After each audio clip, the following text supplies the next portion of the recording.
สวัสดีท่านผู้ชมมื้อนี้ทางทีมงานออนไลน์หนังสือพิมพ์เวียงจันทร์ใหม่เวียงจันทร์ธุรกิจสังคมพวกเขาได้นำบรรดาท่านผู้ชมมาติดตามภาพบรรยากาศของการแข่งขันสอบเสียงเด็กเฮียนเก่งประจำซกเฮียน 2024-2025 ซึ่งในซกเฮียนผ่านมานี่ก็เห็นว่านครหลวงเวียงจันทร์ของพวกเขาสามารถเป็นเจ้าเหรียญคำได้6เหรียญคำเนาะและสำหรับปีนี้เป็นปีที่พิเศษซึ่งซกเฮียนนี่แต่ละแขวงและแต่ละนครหลวงของพวกเขาก็ได้ส่งตัวแทนนักเรียนเก่งของแต่ละแขวงเข้ามาร่วมแข่งขันเอาที่1ที่2ซึ่งก็จะเป็น8น้องนักเรียนที่เข้าร่วมการแข่งขันมาติดตามชมนำกันว่าในปีนี้ซกเฮียนนี่นครหลวงเวียงจันทร์พวกเขายังจะสามารถรักษาครองแซมเจ้าเหรียญคำหรือบ่ไปติดตามชมภาพบรรยากาศนำกันเลย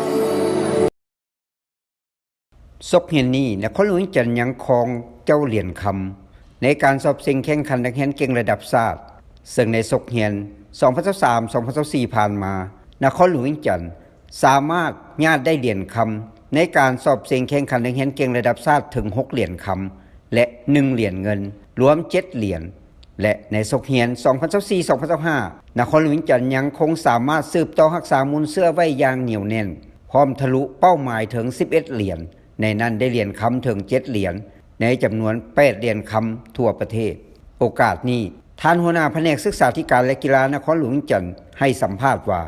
ก่อนอื่นก็ขอสบายดีบรรดาท่านข้าพเจ้าชื่อสุมพรสนดาราหัวหน้าแผนกศึกษาธิการและกีฬานครหลวงเวียงจันทร์รับเกียรติเชื้อเชิญมาเข้าร่วมพิธีสรุปการสอบเสียงนักเรียนเก่งระดับชาติและก็การถามตอบวิทยาศาสตร์ระดับชาติอยู่ที่โรงแรมดอนจันทร์พาเลทในมื้อนี้ฉะนั้นก็ถือว่านครหลวงเวียงจันทร์พวกเราก็แม่นโดยรวมก็แม่นพวกเราได้มีการจัดตั้งพันขยาย3ข้อแข่งขันของกระทรวงศึกษาโดยเฉพาะแม่นการสอนดีเรียนเก่งนครหลวงพวกเราก็ได้มีการจัดตั้งการสอบเสียงคัดเลือกนักเรียนเก่งนับแต่ขั้นโรงเรียนขั้นเมืองและก็ขั้นนครหลวงถือว่าพวกเราได้ตัวแทนของนครหลวงเวียงจันทร์จำนวน16น้องเนาะที่มาเข้าร่วมแข่งขันระดับชาติอยู่ที่โรงแรมดอนจันทร์พาเลทฉะนั้นการสอบเสียงก็แม่นเริ่มแต่วันที่7เป็นต้นมาและฉะนั้นมื้อนี้และแม่นทางกระทรวงศึกษาได้มีการจัดสรุปผลการสอบเสียงก็เห็นว่านครหลวงเวียงจันทร์พวกเราก็แม่นได้ลื่นคาดหมายกว่าปีผ่านๆมาโดยเฉพาะแม่นนักเรียนเก่งอันดับ1ที่ได้เหรียญคำมันก็ถือว่าในระยะผ่านมาพวกเขาก็ได้2ปีผ่านมาแม่นพวกเขาได้ปีละ6เหรียญคำแต่ว่ามาปีนี้พวกเขาได้7เหรียญคำที่เป็นเหรียญเดียวของนักเรียนที่เข้าสอบเสียงนั้นฉะนั้นพวกเขาก็ลื่นคาดหมายแต่ว่าอันพิเศษก็แม่นระยะปีกายมาหาปีนี้แม่นนครหลวงเวียงจันทร์พวกเขาสามารถเป็นเจ้าเหรียญคำเกี่ยวกับการถามตอบวิทยาศาสตร์ระดับชาติปีนี้พวกเขาก็ยังครองอันดับได้อยู่อันสำคัญปีนี้แม่นทางกระทรวงศึกษาเพิ่นได้มีการจัดการสอบเสียงเป็นทีมเนาะฉะนั้นนครหลวงเวียงจันทร์ก็ถือว่าพวกเขาสามารถญาติได้เกือบว่าหมดทุกวิชามีแต่วิชาหนึ่งเนาะที่พวกเขาบ่ได้อันดับ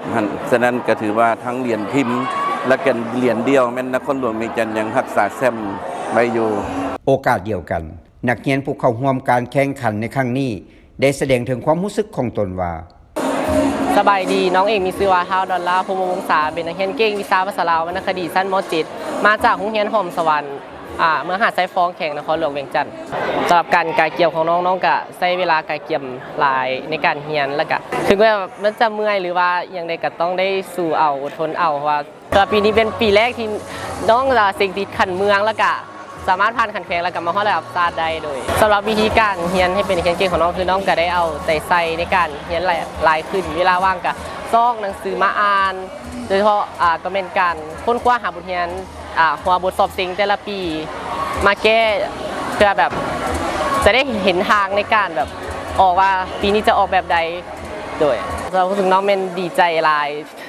ดีใจจนพูดสีเฮโตได้เลยเพราะว่าโบคิดว่าสีได้ที่1เพราะว่าแบบที่มานี่คือนี่ก็คือแรกเป็นคนแรกของเฮียนอีกโดยโบคิดว่าสีได้ที่1มาจุดนี้สำหรับ น้องๆม .4 หรือว่าม .7 เนาะก็อยากจะฝากให้ตั้งใจเรียนให้หลายขึ้น แล้วก็เอาใจใส่มันซอกหา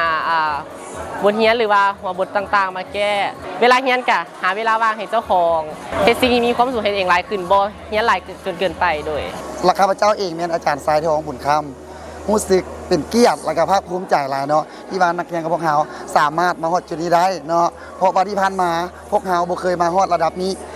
ที่ว่ามาแท้ๆก็อยู่ในระดับนครหลวง แต่ตอนมื้อนี้แม่นรู้สึกว่าเต็มที่แล้วก็ดีใจเลยที่ว่าน้องนักเรียนกับพวกเราสามารถประสบผลสำเร็จในครั้งนี้ได้ เจ้าเนาะ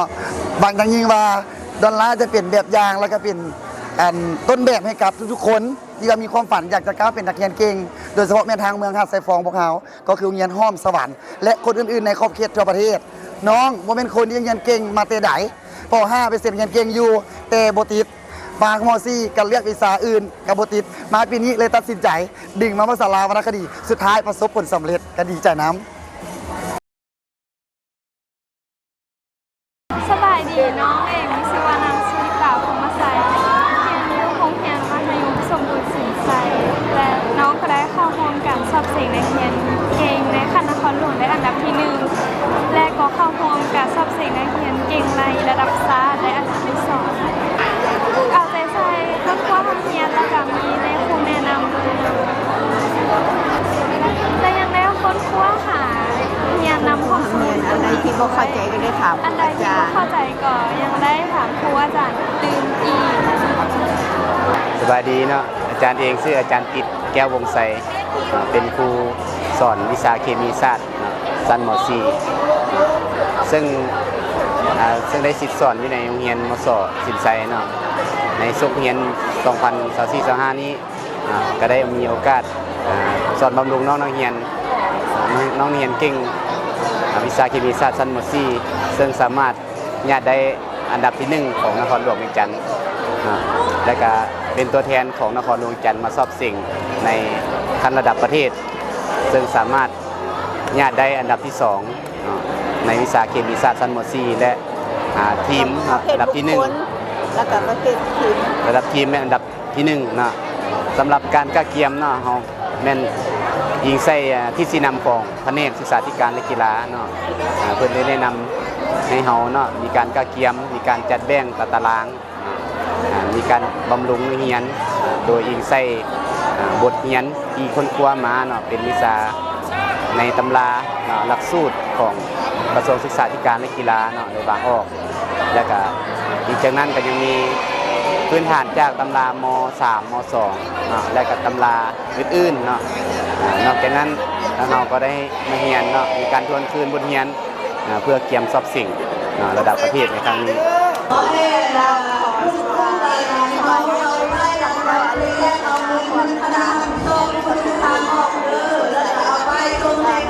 มีความรู้สึกดีใจที่เราได้เข้าร่วมน้องประกาศพิธีสรุปเกี่ยวกับผลการสอบเสียงนักเรียนเก่งขันทั่วประเทศซึ่งว่าโรงเรียนสินไซก็มีน้องนางสุริตาพรหมไสยซึ่งว่าเป็นตัวแทนของนครหลวงในอันดับที่ 1แล้วก็มาเข้าร่วมสอบเสียงทั่วประเทศแล้วก็สามารถได้อันดับที่ 2ในวิชาเคมีศาสตร์ชั้นม .4 ในส่วนที่ว่าบุคคลเนาะส่วนว่าทีมหันก็ได้อันดับที่ 1ของทั่วประเทศเพราะฉะนั้นแล้วโรงเรียนก็มีความรู้สึกดีใจและก็จะสืบต่อพยายามสร้างนักเรียนเก่งในสุขเรียนต่อไปในหลายๆวิชาเพราะว่าพวกเขาก็ได้มีการวางแผนและก็ละเอียดเนาะเพื่อให้ให้ครูหันได้สอบเกี่ยวกับข้อมูลต่างๆเพื่อมาแนะนำนักเรียนบำรุงคนครัวให้ได้ดีแล้วน้องรู้สึกดีใจแล้วก็ภูมิใจที่ตนเองเฮ็ดได้แล้วก็วิธีเรียนของน้องนั่นก็คือเรียนนำครูอาจารย์อยู่โรงเรียนเฮาแล้วก็สอนเรียนรู้ทางออนไลน์แล้วก็เรียนนำอาจารย์ของคำบทเลขใดที่บ่เข้าใจน้องก็จะถามอาจารย์แล้วก็อย่าฝากบอกหมู่เพื่อนที่มาปีหน้าให้ตั้งใจห้ามเรียนแล้วก็ทุกคนล่อหลอมตนเองเพื่อจะได้มาเป็นตัวแทนนักเรียนเก่งระดับชาติ นอกจากนี้ ในพิธียังได้มอบรับการสนับสนุนทางภาครัฐและเอกชนจำนวน 32 ภาคส่วนและเพื่อเป็นการแสดงความสมเสยและรู้บุญคุณทางกระทรวงศึกษาธิการและกีฬายังได้มอบใบเกียรติคุณให้แก่ภาคส่วนที่ได้ประกอบส่วนในการสนับสนุนและมอบใบยั่งยืนให้ครูนำพานักเรียนที่เข้าร่วมการแข่งขันนักเรียนเก่งระดับชาติในครั้งนี้และนั่นก็คือบรรยากาศโดยรวมของการสรุปผลการแข่งขันสอบเสียงนักเรียนเก่งระดับชาติที่พวกเราได้ติดตามมาแต่ต้นมหาปัจจุบันก็เห็นผลสำเร็จว่าเป็นขึ้นได้พิเศษก็คือในศกเฮียนนี้นครหลวงจันทร์ก็ยังรักษามูลเสื้ออดีงามก็คือรักษาเจ้าของเหรียญคำในการสอบเสียงนักเรียนเก่งทั่วประเทศก็คือนักเรียนเก่งระดับชาติผลงานดังกล่าวนั้นก็แสดงให้เห็นถึงการชี้นำพาของการครูอาจารย์การมุ่งมั่นใจของพนักงานครูอาจารย์ความในการโรงเรียนและผู้ปกครองที่ได้ซุ่มสติปัญญาเพื่อแหงใส่การคิดสอนและการทุ่มใส่ในการให้ทุนและสุขยุ่งส่งเสริมให้น้องนักเรียนสามารถมีเวลาเปิดโอกาสได้การศึกษาเรียนมีการพัฒนาดีขึ้นมาติดตามว่าศกเฮียนหน้าศกเฮียนต่อไปทางนครหลวงจันทร์ของพวกเขาจะสามารถรักษามูลเสื้อและเป็นของเจ้าของเหรียญคำได้คือในศกเฮียนนี่หรือบ่มาติดตามชมน้ำกันเลย เขาที่ใจนะ